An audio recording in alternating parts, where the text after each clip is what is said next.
ఓం నమ శివాయ. నమో నారాయణాయ. ఓం శ్రీ కర్మ నివారణ కాల భైరవాయ నమో నమః.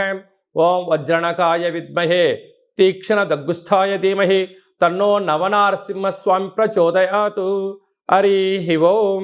మా ఛానల్కి స్వాగతం. చూస్తున్న వీక్షకులకు ప్రేక్షకులకు ప్రియ కాళ భైరవ భగవంతులకి స్వాగతం పలుకుతూ మమ్మల్ని ఎంతగానో ఆదరిస్తూ ఉండబడినటువంటి ప్రియ సోదరీమణులకు స్వాగతం పలుకుతూ సనాతన ధర్మ సంరక్షకులకు అలాగనే జ్యోతిష్య అభిమానులకు స్వాగతం పలుకుతూ 16/5/2024 నుండి 31/5/2024 వరకు పుట్టినటువంటి వారందరికీ కూడా ముందస్తుగా జన్మదిన శుభాకాంక్షలు. గతంలో వివాహం చేసుకున్న వారికి వివాహ వార్షికోత్సవ శుభాకాంక్షలు. మనకు వైశాఖ మాసం అనగానే పండగలకు కొదవలేనటువంటి మాసము కనుక అన్నవరంలో సత్యనారాయణ స్వామి యొక్క కళ్యాణము, స్వామివారిని స్మరించడం, ధ్యానించడం, వీలైతే ఇంట్లో మనం సంవత్సరానికి ఒక్కసారైనా శ్రీ రమా సహిత సత్యనారాయణ స్వామి వ్రతాన్ని ఆచరించుకోవడం వలన స్వామి యొక్క ఆశీస్సులు ఉంటాయి. అలాగనే మనకు వాసవి మాత అమ్మవారి యొక్క జయంతి, అమ్మను స్మరిస్తే అన్నీ మనకు ఉన్నట్లే అని చెప్పి గమనించాలి. అలాగనే మాసానాం వైశాఖ మాసం అంటారు. వైశాఖ మాస పూర్ణిమ తిథి యందున అరుణాచల స్వామివారి యొక్క గిరి పర్వత ప్రదక్షిణ చేసినట్లయితే సర్వము శుభప్రదమే అని చెప్పి గమనించాలి. ద్వాదశ రాశుల్లో గ్రహ గమనాలు ఒకసారి వీక్షింపచేద్దాం. మేషరాశిలో బుధుడు మరియు శుక్రుడు సంచార స్థితి, వృషభ రాశిలో రవి గురు సంచార స్థితి, కన్యరాశిలో కేతు సంచార స్థితి, కుంభరాశిలో శని భగవానుడు స్వక్షేత్ర సంచార స్థితి, మీనరాశిలో కుజరాహుల సంచార స్థితితో ద్వాదశ రాశుల్లో గ్రహ గమనాలు ఈ విధంగా ఉన్నాయి. 12 సంవత్సరముల తర్వాత శుక్ర భగవానుడు స్వక్షేత్రమైనటువంటి వృషభ రాశిలోకి ఈ 20వ తారీఖున మే నెలలో సంచరించడం జరుగుతుంది. అక్కడ విశిష్టత ఏమిటయ్యానగా 12 సంవత్సరముల తర్వాత దేవగురు బృహస్పతి వృషభ రాశిలో సంచారం చేయడం, గురు శుక్రులు అక్కడే సంచారం చేయడం, అక్కడే రవితో కలిపి ప్రయాణం చేయడం అనేటువంటిది ఒక రకమైనటువంటి గ్రహ సంచార స్థితి అని చెప్పి గమనించాలి. సింహరాశి వారికి ఎలా ఉండబోతుందో ఈ వీడియోలో సవివరంగా సంపూర్ణంగా తెలుసుకుందాం. 12 సంవత్సరాల తర్వాత వృషభ రాశిలో శుక్రుడు స్వక్షేత్ర సంచార స్థితి ఉంటూ అక్కడే గురుతో కలిపి సంచారం చేయడము, రాజ్యస్థానంలో ఉన్నప్పుడు ఎలాంటి ఫలితాలు ఉంటాయో ఈ వీడియోలో సవివరంగా సంపూర్ణంగా తెలుసుకుందాం.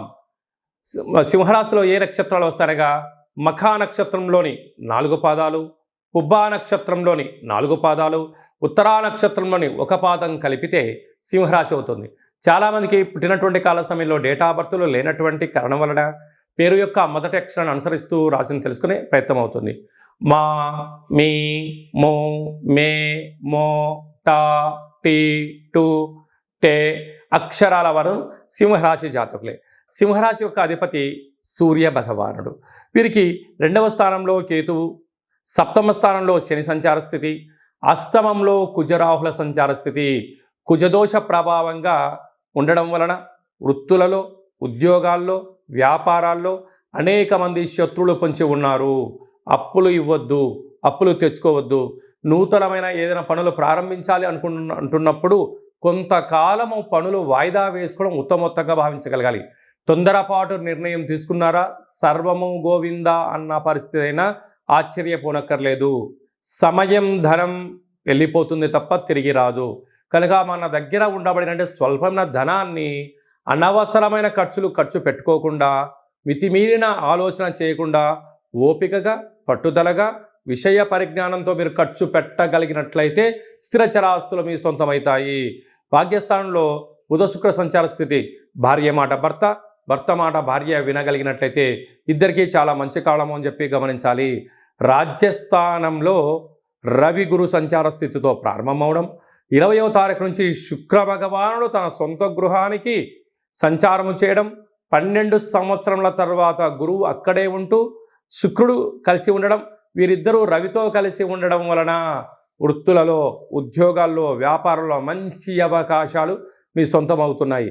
ఇలాంటి కాల సమయంలో ఇంకనూ మీరు విజయం సాధించగలగాలి అన్నట్లయితే మీరు ఎంత బరువు అయితే ఉంటారో అంత బరువు కలిగినటువంటి కుంకుమను తులాభారంగా చేసుకొని ఆ కుంకుమను నీటిలో వేసి ఆ నీటితో రుద్రుడికి కాలభైరవుడికి రుద్రాభిషేకం చేసుకున్నట్లయితే రుణ సమస్యలు, రోగ సమస్యలు, శత్రు సమస్యలు తొలగిపోతాయని చెప్పి గమనించాలి.